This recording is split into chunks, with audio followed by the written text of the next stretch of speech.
কারণ ভগবানের ইচ্ছাই আমার ইচ্ছা।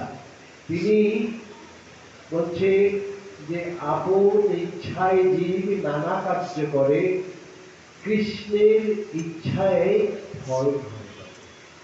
তো তিনি ইচ্ছাময়, তিনি যে ইচ্ছাটা করেন সেটাই প্রতিপন্ন করে। ব্রাহ্মণ চুপ করে আছে। ব্রাহ্মণ আপনি চুপ করে থাকবেন না, আপনি উত্তর দিন। বলছে আমি কি উত্তর দেবো রাজামশাই? আমার ঝোলা থেকে যখন পাওয়া গেছে তখন তো আর কিছু বলার নেই। তখন মন্ত্রী রাজাকে আরো চেপে ধরেছে, দেখুন সে নিজেই স্বীকার করছে, এইবার আপনি উপযুক্ত বিচার করুন। তখন রাজামশাই জল্লাদকে নির্দেশ দিয়েছে এর হস্ত দুটি কর্তন করে দাও। এখন দুইটি হাত ছেড়ে দিয়েছে। তখন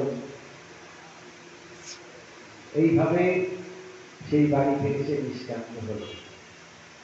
সেই ঝোলাটা কাঁধের পর রেখে ধীরে ধীরে সে বৃন্দাবনের পথে হা গোবিন্দ বলে নিয়ে যাচ্ছে।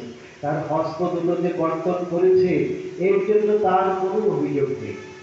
শুধু সে ভাবছে, কারণ যারা ভগবানের পাদ পদ্মে সমর্পিত চিত্ত, তারা কখনো নিজেকে নিয়ে কোনো ভাবনা পোষণ করে না। ডক্টর ঘনবোধ ব্রহ্মচারী একটা উপমা আছে যে বিড়ালের বাচ্চা সে যখন খুব ছোট্ট থাকে, বিড়ালের স্বভাব হচ্ছে বাচ্চাকে এক জায়গায় রাখে না, কামড় দিয়ে আর এক জায়গায় নিয়ে যায়। কিন্তু সেই বাচ্চারা জানে যে মা যে আমাকে কামড়াচ্ছে আমার ভালোর জন্য, আমার নিরাপদ স্থানে নিয়ে যাচ্ছে। মা যেটা করছে আমার মঙ্গলের জন্য।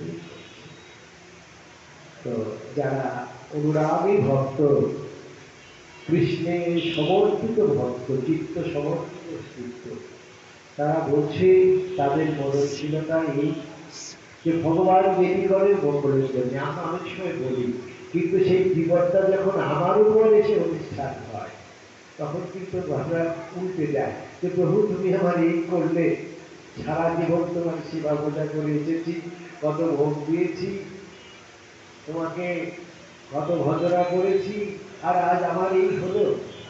এই হচ্ছে আমার চরিত্র। কিন্তু সেই নৈষ্ঠিক ব্রাহ্মণ কি বলছে যে প্রভু তুমি যেটা শ্রেয় বলে ভেবেছ সেটি তুমি করেছ, এটি আমার মঙ্গল হবে। কারণ এর দেহের কোনো দাম নেই। দেহী হচ্ছে আমার একমাত্র, সেটি দেহকেই যারা আত্মারাম, আত্মাতেই যারা আরাম অনুভব করে, অর্থাৎ আত্মাতেই যারা পরিতুষ্ট থাকে, তারাই হচ্ছে যথার্থ ভক্ত। তাই তার হস্ত কর্তৃত হয়েছে এই জন্যে তার মনে কোনো অনুশোচনা নেই। তিনি হা কৃষ্ণ